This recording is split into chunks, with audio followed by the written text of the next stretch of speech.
అందరికీ నమస్కారం. Welcome to my kitchen my food.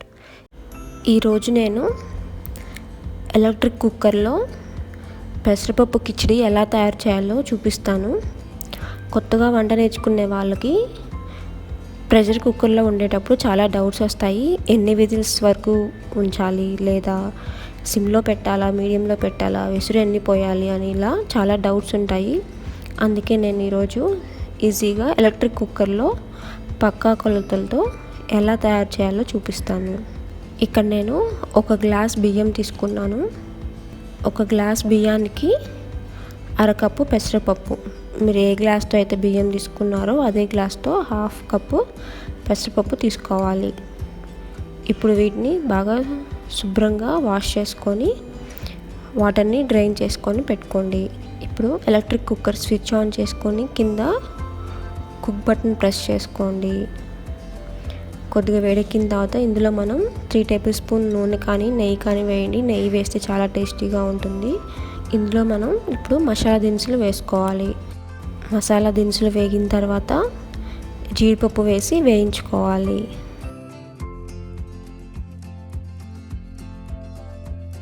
జీడిపప్పు కూడా వేగిన తర్వాత లైట్ బ్రౌన్ కలర్లోకి వస్తుంది. అప్పుడు మనం ఒక చిన్న ఉల్లిపాయ అలాగే పచ్చిమిర్చిని చీలికలుగా కట్ చేసుకొని వేసుకోవాలి. ఇక్కడ పచ్చిమిర్చి మీ కారాన్ని బట్టి వేసుకోండి. ఇక్కడ నేను పచ్చిమిర్చి కొద్దిగా ఎక్కువ వేసాను, ఎందుకంటే ఈ పచ్చిమిరకాయలు అంత కారం లేవు. ఇవి కొద్దిగా మగ్గిన తర్వాత కొద్దిగా అల్లం చిన్నుల పేస్ట్ వేసుకోండి. అల్లం చిన్నుల పేస్ట్ పచ్చి వాసన పోయేంత వరకు వేయించుకోండి. తర్వాత కరివేపాకు వేసి మళ్ళీ ఒకసారి కలుపుకోండి.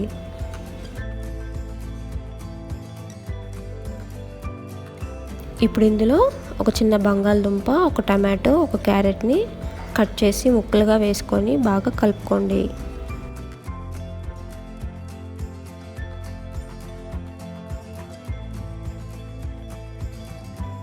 తర్వాత కొత్తిమీర కూడా వేసి ఒకసారి మళ్ళీ కలుపుకోండి. ఇప్పుడు ఇందులో రుచికి తగ్గట్టు సాల్ట్ అలాగే కొద్దిగా ధనియా పౌడర్ వేయండి. టేస్ట్ చాలా బాగుంటుంది. ఇప్పుడు మూత పెట్టి కొద్దిసేపు మగ్గనివ్వండి. ఒక 2 మినిట్స్ తర్వాత చూడండి, టమాటా బాగా మగ్గిపోయి ఉంటుంది. ఇప్పుడు మనం దీంట్లో వెసురు వేసుకుందాం. మనం 1 కప్పు బియ్యం అలాగే అరకప్పు పెసరపప్పు తీసుకున్నాం, మొత్తం 1.5. సో 1.5 కప్కి మనం 3 కప్స్ వాటర్ పోసుకోవాలి. వాటర్ కొద్దిగా బాయిల్ అయిన తర్వాత మనం డ్రైన్ చేసి పక్కన పెట్టుకున్న బియ్యాన్ని పెసరపప్పును వేసి బాగా ఒకసారి మిక్స్ చేసుకోండి. మిక్స్ చేసుకున్న తర్వాత ఇక్కడ కొద్దిగా వాటర్ తీసుకొని టేస్ట్ చేయండి. మీకు కనుక సాల్ట్ సరిపోకపోతే ఇప్పుడు సాల్ట్ యాడ్ చేసుకోవచ్చు. ఇప్పుడు మూత పెట్టేసి నార్మల్గా రైస్ కుక్కర్ బటన్ పడేంత వరకు కుక్ చేసుకోండి. ఈ కిచిడిలోకి వెజిటేబుల్ పికిల్ ఉంటే చాలా బాగుంటుంది. అది ఉంటే దాంతో ట్రై చేసి చూడండి. ఇన్ కేస్ అది లేకపోతే ఇంట్లో మనకి మామిడికాయ పచ్చడి, నిమ్మకాయ పచ్చడి ఉంటాయి కదా ఇంట్లో, అవి మీకు అవైలబుల్లో ఉన్న పికిల్స్ని తీసుకొని బాగా మిక్స్ చేసుకొని దీంతో సర్వ్ చేసుకొని తినండి. కిచిడి చాలా టేస్టీగా ఉంటుంది. చూసారా, కాసేపటికి ఇక్కడ రైస్ కుక్కర్ బటన్ పడింది. ఇప్పుడు మూత తీసి చూడండి, కిచిడి బాగా ఉడికి అన్నం పొడి పొడిగా పర్ఫెక్ట్గా ఉడుకుతుంది. ఇది వేడివేడిగా తింటే చాలా టేస్టీగా ఉంటుంది. మీరు ట్రై చేసి ఎలా వచ్చిందో కామెంట్ సెక్షన్లో కామెంట్ చేయండి. మీకు ఈ వీడియో నచ్చింది అనుకుంటున్నాను. నచ్చితే కనుక వీడియోని లైక్ చేసి షేర్ చేసి ఛానల్ని సబ్స్క్రైబ్ చేయండి. Thanks for watching.